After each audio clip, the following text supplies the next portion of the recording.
Highway किनारे नग्न अवस्था में आज जली छात्रा केस में चौंकाने वाला खुलासा हुआ है। पुलिस ने महिला सहित 4 आरोपियों को जेल भेजा। पूरा मामला उत्तर प्रदेश के जिला शाहजहांपुर का है, जहां सोमवार की शाम 6 बजे कांड थाना क्षेत्र की रहने वाली बीए द्वितीय वर्ष की छात्रा तिलहर थाना क्षेत्र के नागरिया मोड़ रिंग रोड पर अर्धजली जीवित मिली थी। सूचना पर पहुंची पुलिस ने छात्रा को मेडिकल कॉलेज शाहजहांपुर में भर्ती कराया। हालत गंभीर होने की वजह से छात्रा को हायर सेंटर लखनऊ रेफर कर दिया था। पुलिस लगातार पूछताछ में जुटी हुई है। पीड़ित छात्रा ने अपने बयानों में बताया कि वह एसएस कॉलेज शाहजहांपुर में बीए द्वितीय वर्ष की छात्रा है। उसने यह भी बताया कि उसके साथ पढ़ने वाली उसकी सहेली पिंकी ने अपने साथ पढ़ने वाले मनीष और अपनी बुआ के लड़के राजू से मिलने के लिए भेजा। इसी बीच सुभाष भी पहुंच गया और उक्त सभी ने दुष्कर्म करने का प्रयास किया। असफल होने पर आग लगाकर हत्या की कोशिश की। पीड़िता के बयानों के आधार पर पुलिस ने चारों आरोपियों पर 367 डी 511 120 बी 201 के तहत मुकदमा पंजीकृत कर चारों को जेल भेज दिया। खुलासा करते हुए पुलिस अधीक्षक एस आनंद ने बताया, पीड़िता के बयानों को आधार मानकर केस का खुलासा किया गया है, जबकि आरोपी अभी भी घटना को कबूल नहीं रहे हैं। पुलिस अभी भी गंभीरता से जांच कर रही है। क्या कुछ पूरी घटना थी और किस नतीजे पर शाहजहांपुर पुलिस पहुंची है? ये 22 फरवरी को शाम लगभग 6:15 बजे के आसपास की सूचना मिली थी कि एक युवती जो जली हुई अवस्था में है, जिस पर जले के निशान है, वो रिंग रोड पड़ता है, राईखेड़ा गांव है, उसके पास सड़क पर मिली है और उस पर गांव वाले भी पहुंचे, पुलिस के लोग भी पहुंचे वहां। तत्काल उसको उपचार के लिए सदर अस्पताल भेजा गया। मौके पर भी एक टीम लगाई गई जो इस तथ्य को समझने के लिए वहाँ काम कर रही थी कि वहाँ क्या हुआ होगा। उसके दौरान वहीं बाग में एक जगह कुछ जले हुए चीज़ें, जिसको कहा जाए राख था, वो एक जगह इकट्ठा किया हुआ था, जिसमें 2 फुटवेयर दिख रहा था जला हुआ, और माचिस की 2 तीलियाँ जली हुई थी, डिब्बे थे, और शराब की एक शीशी थोड़ी दूर पे पड़ी हुई थी, 4 गिलास थे और कुछ दूरी पर नमकीन इत्यादि था। इस युवती ने यहाँ सदर अस्पताल में जो मजिस्ट्रेट गए उसका स्टेटमेंट लेने के लिए, जो इसको डाइंग डिक्लेरेशन कहते हैं, मृत्यु पूर्व कथन, जो कि वो गंभीर हालत में थी, 50% से ऊपर उसको बर्न्स थे। तो जब उन्होंने इसका स्टेटमेंट लिया तो उस वक्त उसने केवल इतनी बात वो बता पाई कि मैं कॉलेज के 3रे मंजिल पे थी और उसके बाद क्या हुआ मुझे याद नहीं।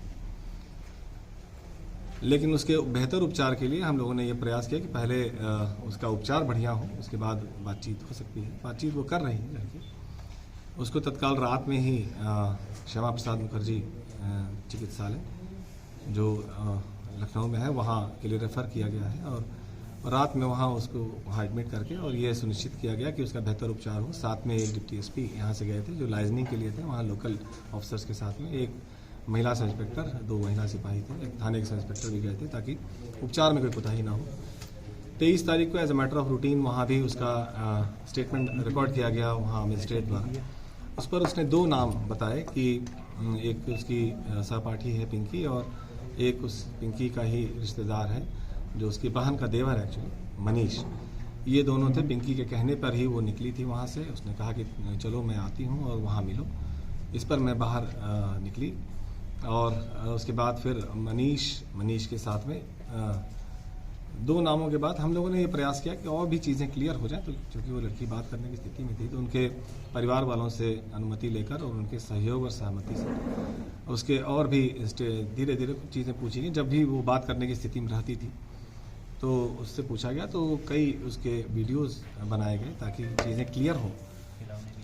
तो उस आधार पर ये बात समझ में आई कि उसने ये कहा कि हमारे साथ 3 लोग थे, जिसमें एक मनीष था, एक राजू था जो पिंकी के बुआ का लड़का है, और एक सुभाष था जो सहपाठी ही है और पिंकी का भी मित्र है और मनीष का भी मित्र है।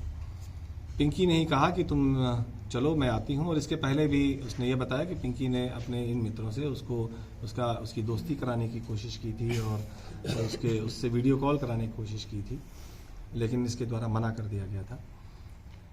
इसके बाद इसने यह भी बताया कि इन तीनों ने वहाँ पहुँचकर राईखेड़ा पहुँचकर वहाँ इसके साथ गलत करने का प्रयास किया, और जब इसके द्वारा रेजिस्ट किया गया तो उन्होंने मिट्टी का तेल छिड़कर इसको आग लगाया, जान से मारने की कोशिश की।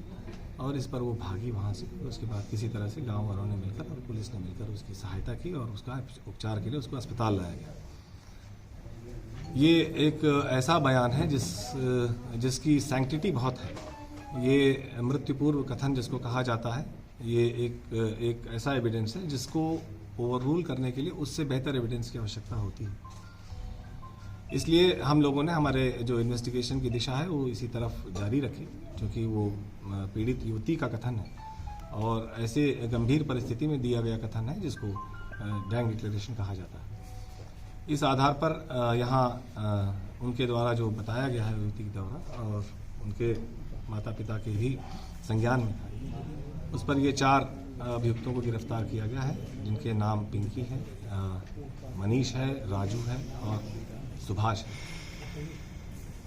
इसी दौरान उस घटनास्थल जहाँ पर उसके कपड़े जले हुए मिले थे एक साथ, वहाँ दोबारा हम लोगों ने प्रयास किया जाकर पता करने का कि वहाँ क्या हुआ होगा।